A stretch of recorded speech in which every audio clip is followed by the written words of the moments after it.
तो hello my dear friends, तो कैसे हैं आप। जैसा कि आपको पता है कि हमने चैप्टर वाइज मुहिम चलाई है। तो इस जो पहला चैप्टर हो चुका है वो जनगणना का हो चुका है और योजनाओं का हो चुका है। तो आप उन वीडियो को भी देख लीजिए और इस वीडियो को भी चेक कीजिए। इसमें जो आज का चैप्टर होने वाला है वो होने वाला है आर्टिकल। क्या होने कौन सा चैप्टर होने वाला है? आर्टिकल। ठीक है। इसमें 2017 से लेकर 2023 तक के सारे आर्टिकल्स मैंने कवर किए हैं जो एसएससी एग्जाम में आए हैं एज अ टीसीएस बेस्ड। ठीक है, चलिए क्लास स्टार्ट करते हैं। तो आज का टॉपिक है संविधान के प्रमुख अनुच्छेद। ठीक है, तो इसका चलिए पहला क्वेश्चन स्टार्ट करते हैं बिना समय गवाए। तो पहला क्वेश्चन क्या कहता है कि भारतीय संविधान का निम्नलिखित में से कौन सा अनुच्छेद यह प्रावधान करता है कि दिल्ली राष्ट्रीय राजधानी क्षेत्र के लिए एक विधानसभा होगी। तो कौन सा अनुच्छेद करता है ये?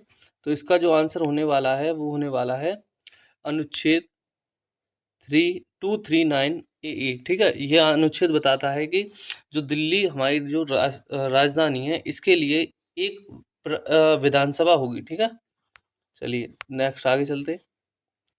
भारतीय संविधान का अनुच्छेद 339 दिल्ली राष्ट्र राजधानी क्षेत्र के लिए विधानसभा होगी का प्रावधान करता है। इस प्रावधान को बाल कृष्ण समिति के सुझाव पर, किसके सुझाव पर? बाल कृष्ण समिति के सुझाव पर संसद में 69वें संविधान संशोधन के अधिनियम 1991 के माध्यम से किया गया। 1951 के माध्यम से किया गया था। ठीक है, चलिए नेक्स्ट चलते हैं। नेक्स्ट क्वेश्चन क्या कह रहा है? नेक्स्ट क्वेश्चन कह रहा है कि संविधान में मतलब जो संविधान में निम्नलिखित में से कौन सा अनुच्छेद यह निर्धारित करता है कि राष्ट्रध्वज और राष्ट्रगान का सम्मान किया जाना चाहिए। तो कौन सा अनुच्छेद करता है? तो देखो 51 ए इसका राइट आंसर होने वाला है। कौन सा आंसर होने वाला है? 51 ए। ठीक है, तो इसके बारे में पढ़ते हो। देखो आंसर ए, संविधान के अनुच्छेद 51 ए के तहत 51 ए के तहत भारत के नागरिकों के मौलिक कर्तव्यों में राष्ट्रध्वज और राष्ट्रगान का सम्मान करना शामिल है। 42वें संविधान संशोधन 1976, ये संविधान संशोधन में काफ़ी सारे संशोधन हुए थे। ठीक है, तो इसको ना थोड़ा और डीप पढ़ने की कोशिश करना। 7-8 पॉइंट होते हैं जो 42वें संविधान संशोधन से संबंधित हैं। तो मौलिक कर्तव्यों को संविधान में शामिल किया गया था। 42वें संविधान संशोधन 1976 द्वारा मौलिक कर्तव्यों को संविधान में शामिल किया गया था। यही सबसे बेस्ट है कि संविधान संशोधन को मौलिक कर्तव्यों को पढ़ना एक इसमें बड़ा टॉपिक हो जाता है, एक मौलिक कर्तव्य खुद अपने आप में। ठीक है, और फिर टॉपिक दे रखा है, क्या दे रखा है? संविधान के मूल्य और संस्थानों के साथ साथ राष्ट्रध्वज और राष्ट्रगान के बनाए रखने की जिम्मेदारी प्रत्येक भारतीय नागरिक की है। ठीक है,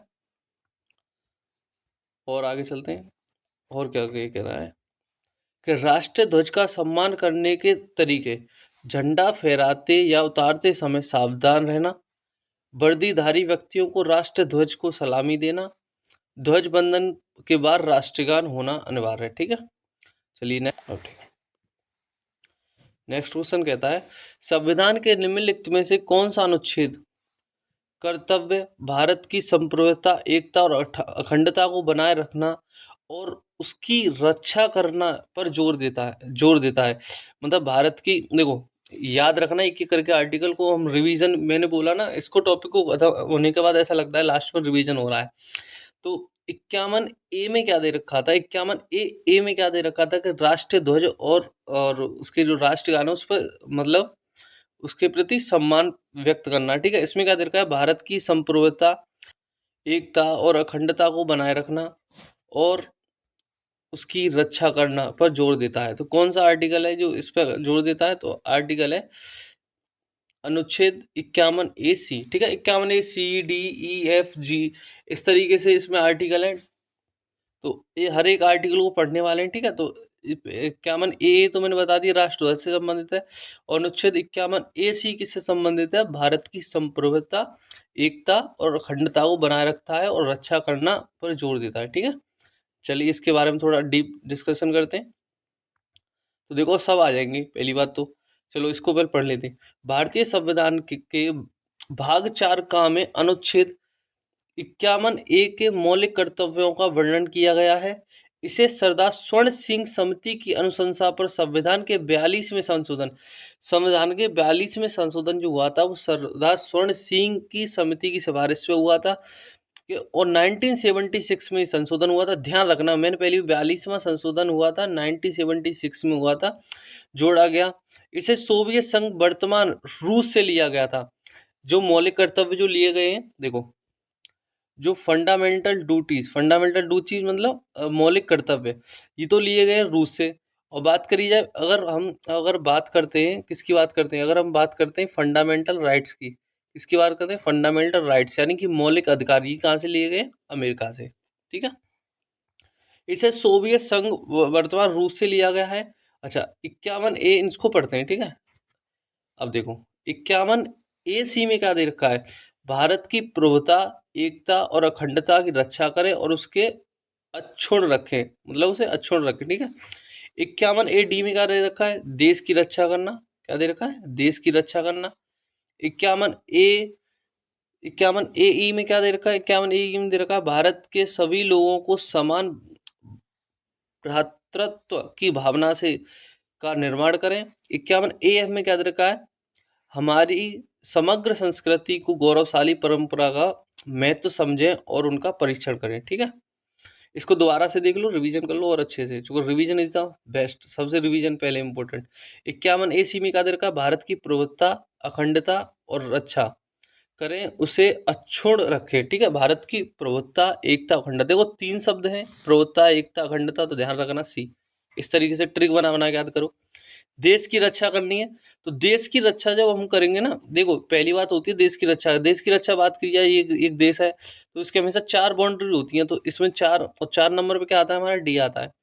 ठीक है, तो देश की रक्षा किससे करेंगे, 51A देखो इस तरीके से ट्रिक बनाओ। अब जिसको देखो 51A, भारत की सभी लोगों में समरसता और समान भ्रातृत्व की भावना का निर्माण करना। अब देखो भ्रातृत्व की भावना का निर्माण करेंगे, होता है हमारे हाथ की 5 उंगली हमेशा एक साथ रहती हैं, तो एक साथ रहती हैं तो हमें एकता ही बना के रखनी है।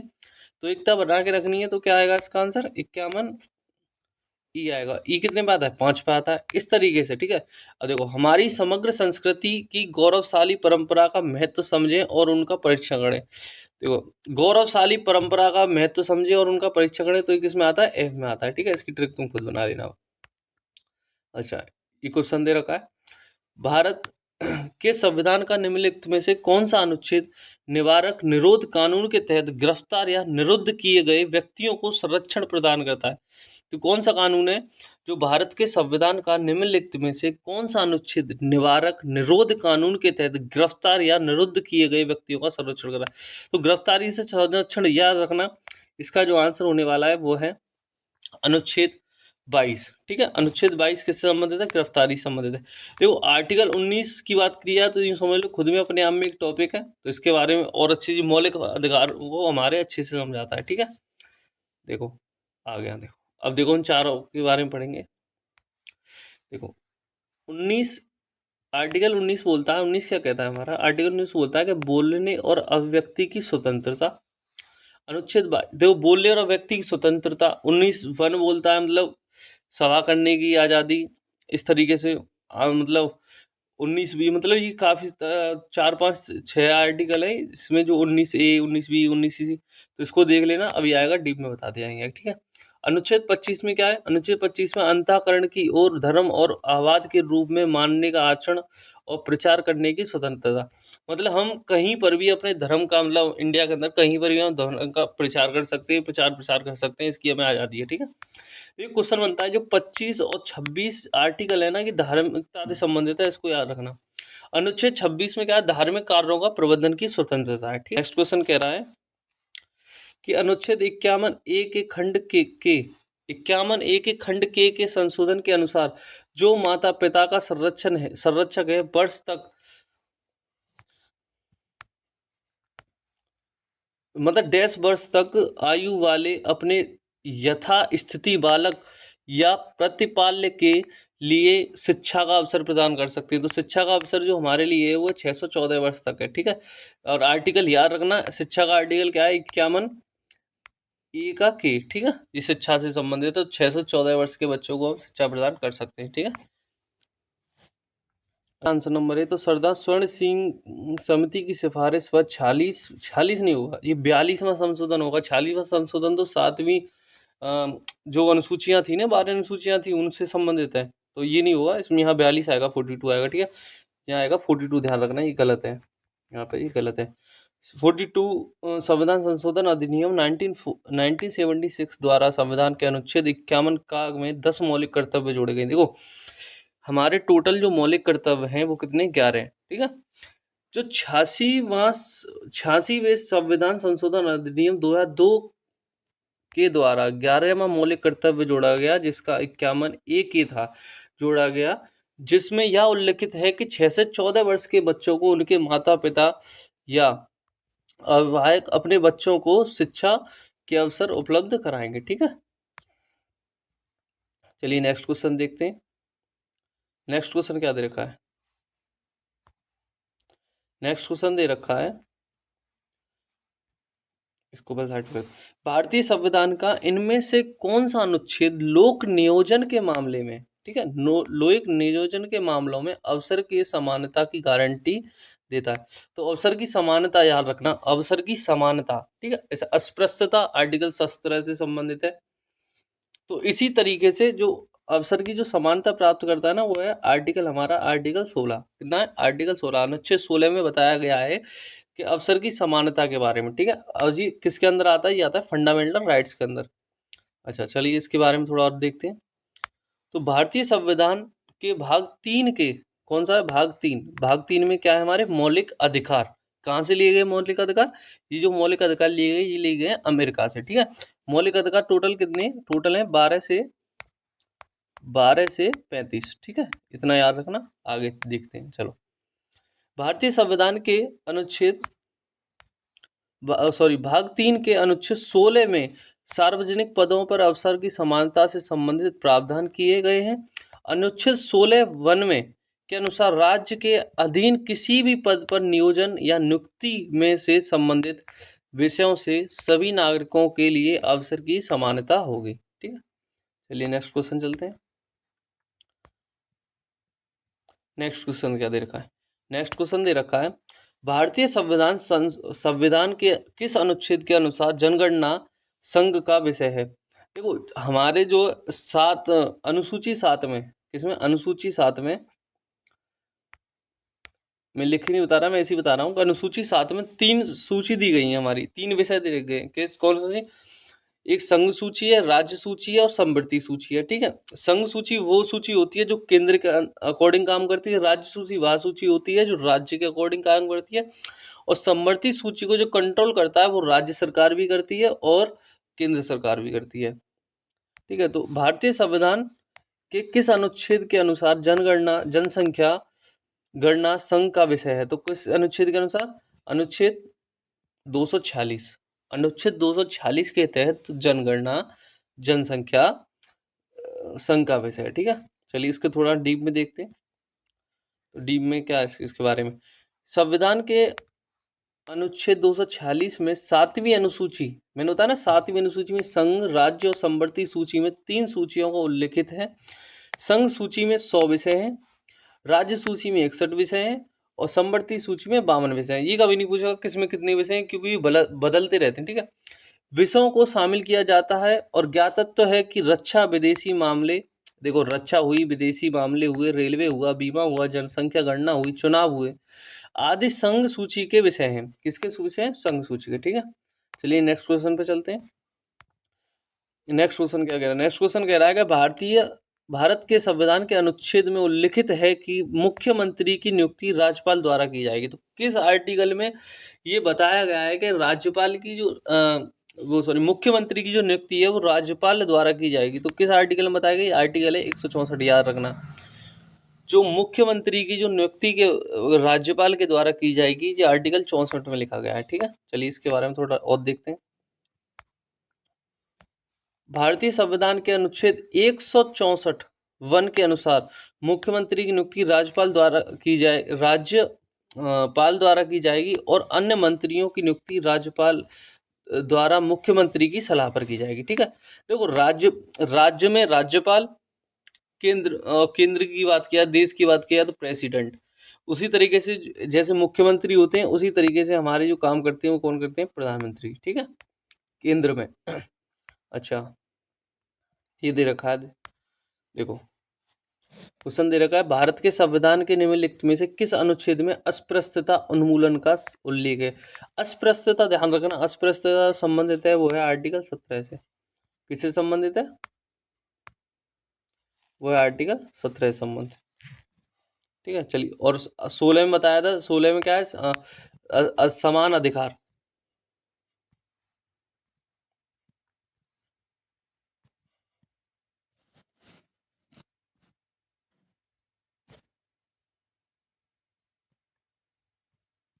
ये था आर्टिकल 17।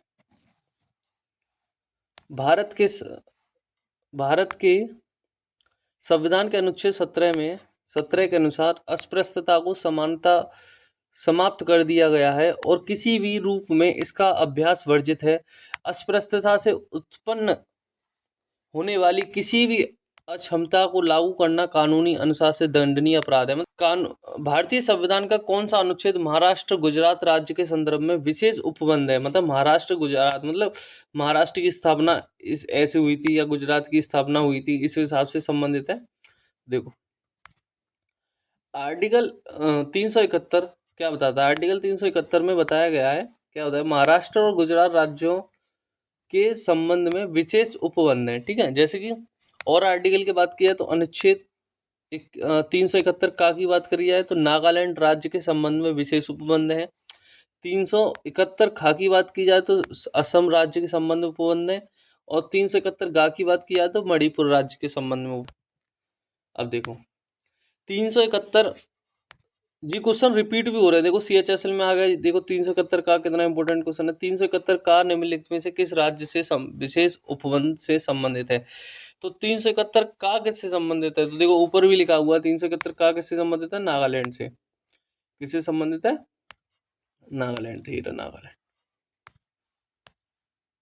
ठीक है, और असम किससे संबंधित है? 371 खा से संबंधित है। मणिपुर किससे संबंधित? गा से संबंधित है। ठीक है, अच्छा अब देख लो थोड़ा सा और डीप चलते हैं।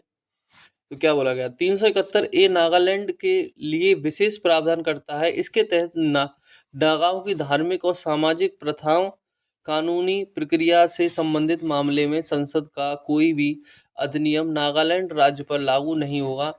नागरिक या आपराधिक न्याय का प्रशासन, जिसमें नागा प्रथागत कानून और स्वामित्व और भूमि संसाधनों के हस्तांतरण के अनुसार निर्णय शामिल है। राज्यपाल को राज्य में कानून व्यवस्था के लिए भी विशेष जिम्मेदारी दी जाती है। ठीक है,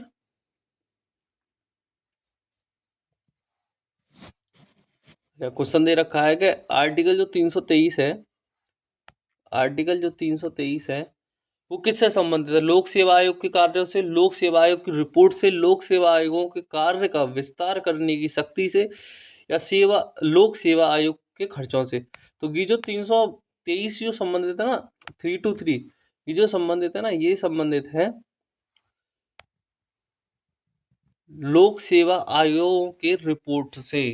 लोक सेवा आयोग जो रिपोर्ट जारी करती है वो अनुच्छेद 323 के तहत करती है।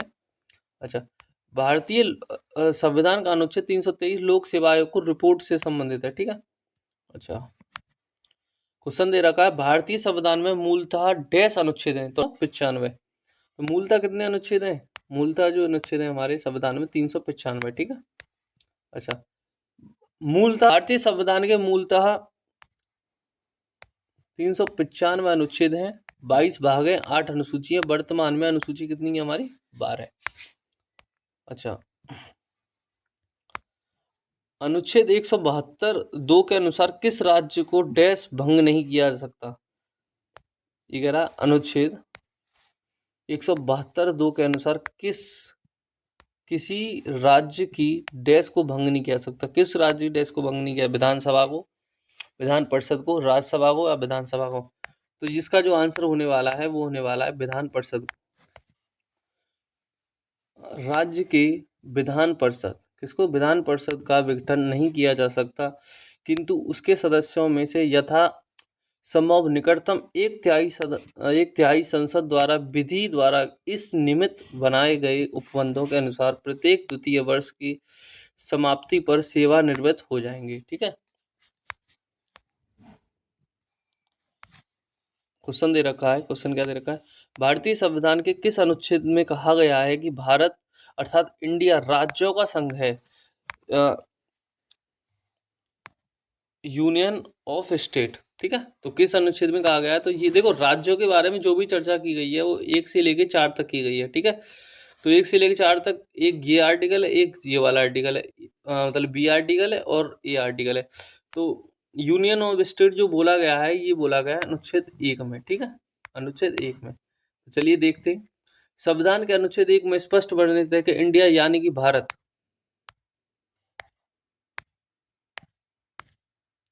इंडिया यानी कि भारत राज्यों का संघ होगा।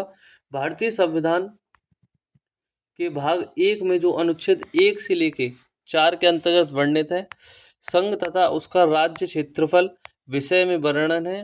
भारतीय संविधान के भाग 1 में राज्यों व क्षेत्रों का उल्लेख है।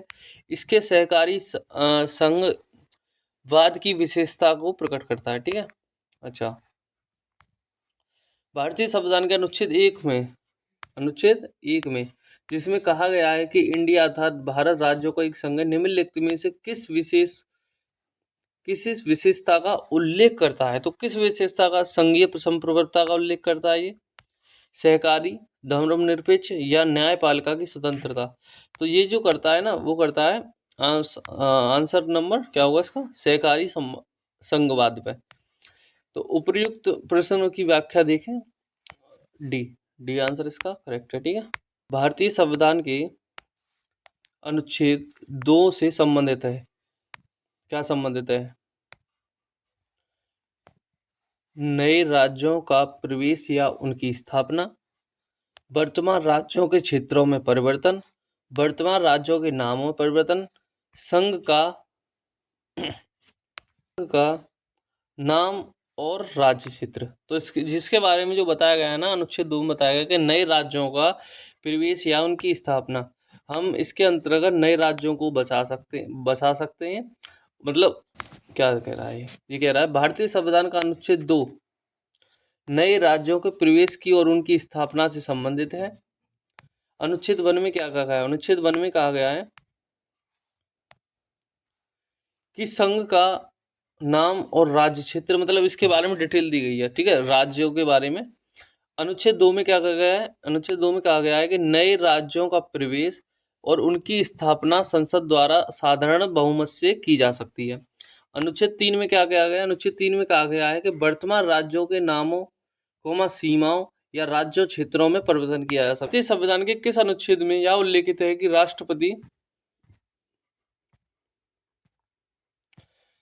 राष्ट्रपति या राज्यपाल या राज्य के राज प्रमुख अपने पद की शक्तियों के प्रयोग और कर्तव्यों के पालन के लिए किसी भी न्यायालय के प्रति उत्तरदायी नहीं होंगे। तो किस आर्टिकल में ये कहा गया है, तो देखो आर्टिकल किस आर्टिकल में कहा गया है, तो इसका आंसर है सी में क्या कहा गया है कि अनुच्छेद 361 में कहा गया है कि जो राष्ट्रपति या राज्यपाल या राज्य के प्रमुख का संरक्षण राष्ट्रपति या राज्यपाल या किसी भी राज्य के प्रमुख के कार्यालयों की शक्तियों और कर्तव्यों के पालन और उसके द्वारा किए जाने वाले किसी भी कार्य के लिए किसी न्यायालय में जवाबदेह नहीं होंगे। ठीक है, चलिए नेक्स्ट क्वेश्चन देखते हैं, संविधान का निम्न में से कौन सा अनुच्छेद भारत के सरकार के अंतर्गत लाभ का पद रखने के लिए संसद के लिए किसी भी सदन के सदस्य के अयोग्य के संबंध में विवरण प्रदान करता है। तो कौन सा आर्टिकल करता है, आर्टिकल 98। ठीक है, तो इसके बारे में थोड़ा देखते हैं, आ गया देखो इसने क्या कहा, अनुच्छेद 100 में क्या गया है, अनुच्छेद 98 में क्या बोला गया है कि संसद का जो सचिवालय होगा अनुच्छेद 98। 100 क्या कहता है, सदनों में मतदानाधिक्य होते हुए भी सदनों की कार्य शक्ति और गर्भपूर्ति के बारे में बताया गया है। 102 में क्या कहता है, आर्टिकल 102 में कहा गया कि सदस्यता के लिए निरहरताय भारत सरकार के अंतर्गत लाभ का पद यानी ऑफिस ऑफ प्रॉफिट रखने के लिए संसद के किसी भी सदन के सदस्य को आयोग के संबंध में विवरण प्रदान कर सकता है। ठीक है। और 104 में क्या बोला गया, 104 में बोला गया है कि अनुच्छेद 99 के अधीन शपथ लेने या प्रतिज्ञान करने से पहले अहिर्त ना होते हुए या निर्हित किए जाने पर बैठने और मत देने के लिए शक्ति। ये क्वेश्चन दे रखा है, भारतीय संविधान के निम्नलिखित में से किस अनुच्छेद में यह वर्णित है कि संसद के पास संघ सूची में शामिल किसी भी मामले के संबंध में कानून बनाने की विशेष शक्ति है? तो इसका आंसर क्या होने वाला है, इसका आंसर होने वाला है अनुच्छेद 216। अनुच्छेद 216 क्या बोलता है कि जो संघ सूची है उसमें किसी भी प्रकार का कानून बनाने की विशेष शक्तियां किसके पास होंगी, ये होंगी संसद के पास। ठीक है। कौन सा अनुच्छेद 246, याद रखना, अनुच्छेद 246। चलो नेक्स्ट चलते हैं। भारतीय संविधान के अनुच्छेद 246 में यह वर्णित है कि संसद के पास संघ सूची में शामिल किसी भी मामले के संबंध के में कानून बनाने की विशेष शक्तियां हैं। संविधान के अनुच्छेद 292 तथा 293 क्रमशः संघ और राज्य सरकार के ऋण लेने का अधिकार भी प्रदान करते हैं। अनुच्छेद 292 और 293 क्या करते हैं, संघ तथा राज्य सरकार के ऋण लेने का अधिकार प्रदान करते हैं। भारतीय संविधान सभा ने किस वर्ष भारत के संविधान के अनुच्छेद 370 को अंगीकृत किया, जिससे जम्मू कश्मीर के लिए विशेष दर्जा और आंतरिक स्वायत्तता सुनिश्चित हुई? तो कब किया था कि जम्मू कश्मीर को जो अनुच्छेद है 370 को अंगीकृत किया, जिसमें कब किया था ये अंगीकृत? तो ये किया गया था 1949 में क्या कर दिया गया था, अंगीकृत किया गया था। तो इसके बारे में जानते हैं, देखो अच्छे से। ठीक है। देखो ये क्या कहता है आर्टिकल 370, 17 अक्टूबर 1949 ईस्वी को, ठीक है, अनुच्छेद 370 भारतीय संविधान का हिस्सा बना।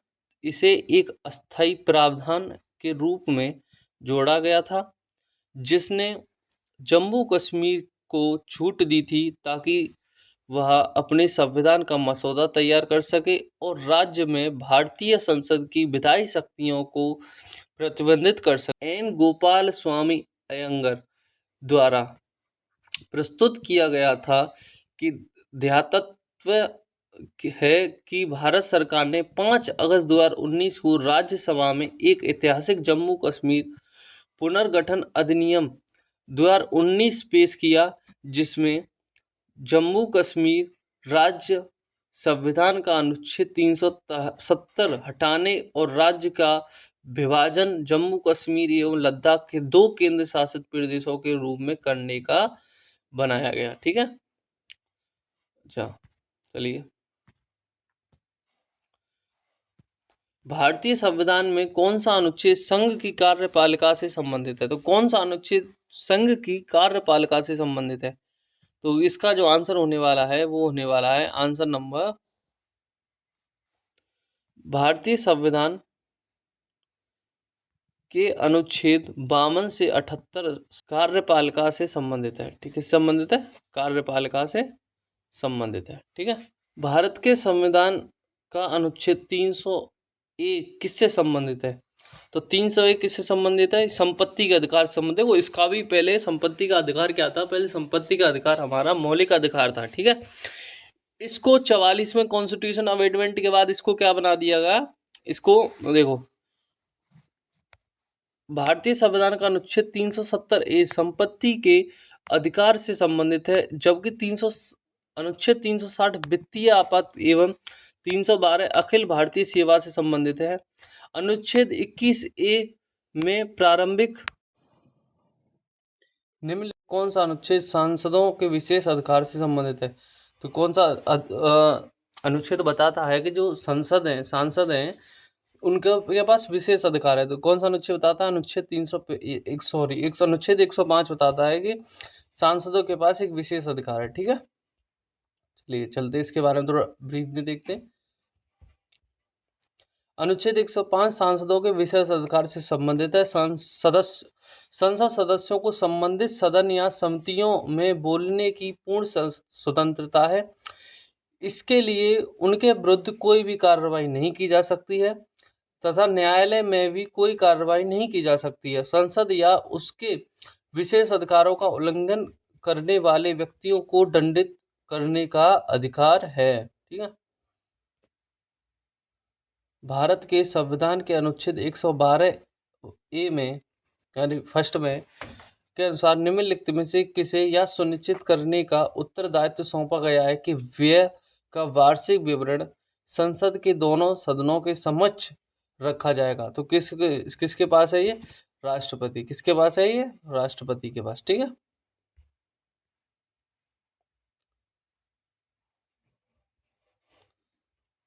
भारतीय संविधान के अनुच्छेद 112 ए के अनुसार राष्ट्रपति यह सुनिश्चित करने की जिम्मेदारी दी जाती है कि संसद के दोनों सदनों को समक्ष व्यय का वार्षिक विवरण किया जा सकता है। देखो, जो बजट आता है ना, बजट उसका ना, उसके बारे में राष्ट्रपति भी खुद बोल सकते हैं और उसके लिए किसी को अनुमति भी दे सकते हैं कि वो बजट को प्रस्तुत करे। ठीक है। पर बजट का जो शब्द है ना, वो हमारे कॉन्स्टिट्यूशन यानी कि हमारे संविधान में दे ही नहीं रखा है। जो हमारे संविधान में जो शब्द दे रखा है वो दे रखा है वार्षिक वित्तीय विवरण। ठीक है। अनुच्छेद 112 में राष्ट्रपति को वित्तीय क्षेत्र में कुछ महत्वपूर्ण शक्तियां प्राप्त हैं। राष्ट्रपति प्रत्येक वित्तीय वर्ष के प्रारंभ में संसद के दोनों सदनों में सम्मुख भारत सरकार के उस वर्ष के लिए आय या व्यय के विवरण यानी कि बजट को रखवाता है।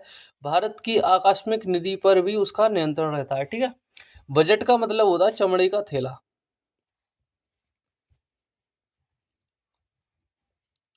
अब इसमें क्या कह रहा है, क्वेश्चन दे रखा है निम्नलिखित में से कौन सा युग्म सम्मिलित नहीं है। निम्नलिखित में से कौन सा युग्म सम्मिलित नहीं है। तो ये थोड़ा टफ पड़ जाता है, कौन सा युग्म सम्मिलित नहीं है, तो ध्यान रखना। देखो करते हैं। देखो,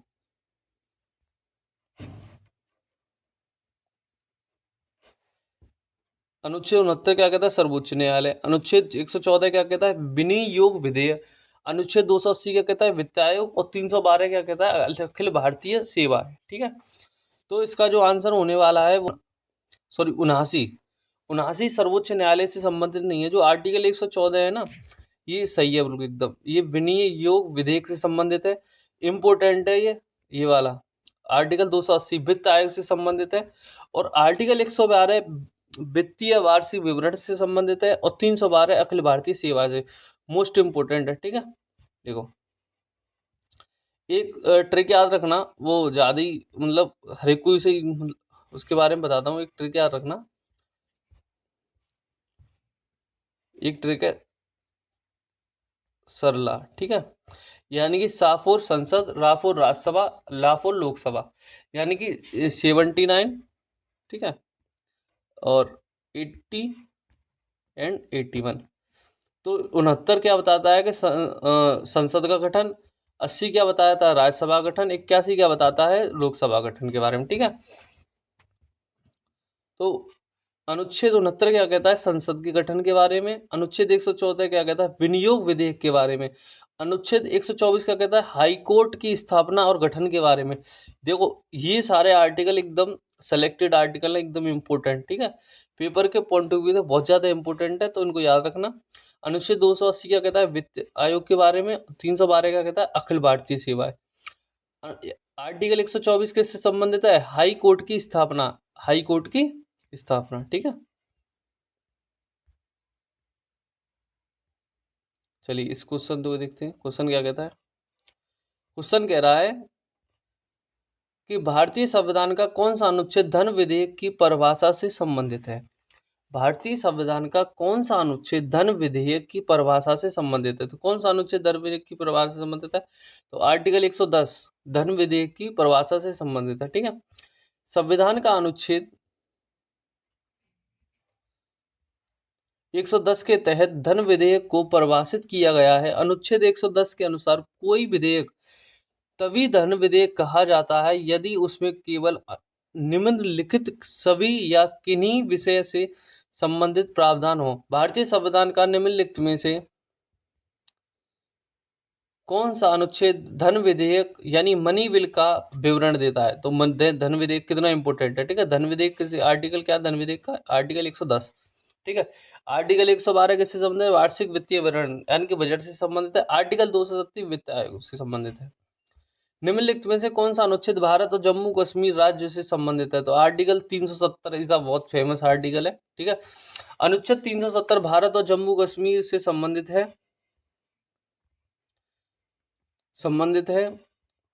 अध्यात्व के की जम्मू कश्मीर को पुनर्गठन अधिनियम 2019 के तहत संविधान के अनुच्छेद 370 और 35A में वर्णित जम्मू कश्मीर राज्य के विशेष दर्जे को समाप्त कर राज्य को 2 केंद्र शासित प्रदेश जम्मू और कश्मीर तथा लद्दाख में विभाजित कर दिया गया, ठीक है।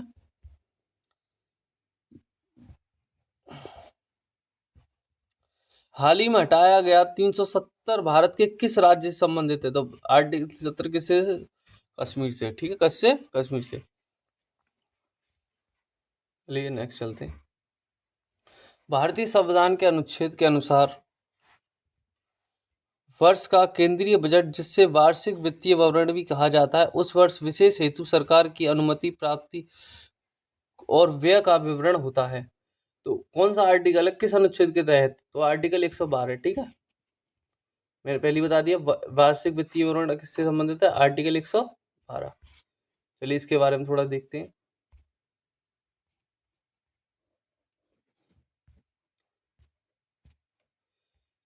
भारतीय संविधान के अनुच्छेद 112 के अनुसार वर्ष के केंद्रीय बजट, जिसे वार्षिक वित्तीय विवरण, मैंने बोला किसे क्या बोला जाता है? वार्षिक वित्तीय विवरण, ठीक है, कहा जाता है, जो उस वर्ष से विशेष हेतु सरकार की अनुमानित प्राप्तियों और व्यय का विवरण होता है। अनुच्छेद 108 में संयुक्त बैठक, याद रखना, जॉइंट सिटिंग किसमें है? आर्टिकल 108 में। किसमें है? आर्टिकल 108 में। किसमें है जॉइंट सिटिंग? आर्टिकल 108 में। जॉइंट सिटिंग किसमें है? आर्टिकल 108 में। आर्टिकल 110 में क्या है? धन विधेयक की परिभाषा। और आर्टिकल 98 में क्या है? संसद के प्रत्येक सदन को पृथक सचिवालय एवं कर्मचारी होंगे, ठीक है। भारत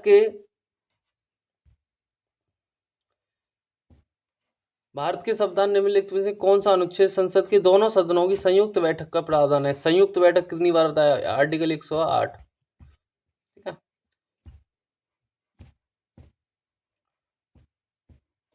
भारत के संविधान का अनुच्छेद डैश के अनुसूचित क्षेत्रों और अनुसूचित जनजातियों के प्रशासन और नियंत्रण से संबंधित प्रावधानों का उल्लेख है।